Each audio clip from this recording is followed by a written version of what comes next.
So I've got one for you. You want to be the best real estate agent that's ever existed, and you want to make sure that decision to actually be a role model, not just the number one agent in a marketplace, but a role model that others could go to follow.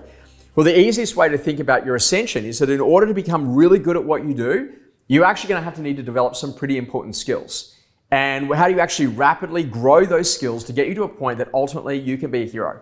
Now think about it, when you first come into residential real estate, you got to learn how to do an agency agreement, learn how to exchange a contract, you got to learn how to be able to extract an offer out of a buyer, how to present an offer in front of a seller, you got to learn how to do an open for inspection, how to be able to provide great feedback around that, you got to be able to go to an auction, a one-bidder auction, no-bidder auctions. You get the idea. There are thousands of skills that you've got to go and master. So whenever we go and sit down with someone, the first key thing that I always say to them is that the most important skill that you ever learn as a real estate agent is learning how to list. Because when you know how to list, that changes the entire way that you prospect. And so naturally what you got to do is you got to prospect and list and prospect and list and prospect and list. And if you prospect and list, you're going to sell.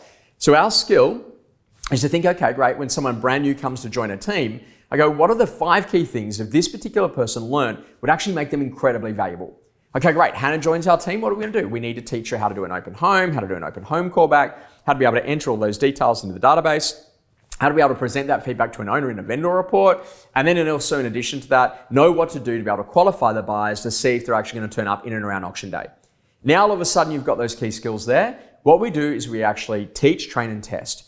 So we teach someone how to go and do an open for inspection. Monday we work through the checklist. Tuesday we work through what happens. Wednesday we work through the software and the technologies. Thursdays we talk about how we present the home for sale. And then naturally when it actually comes to Friday we assess. We get them to walk into the sales meeting room and teach us how we actually go to do an open for inspection. And if they can show and demonstrate that they're following the checklist and the systems and the methodologies and the processes, then that really then allows us to make sure that we can then go and really scale service. Our skill is about thinking about rapid skill development. You're never ever going to stop learning.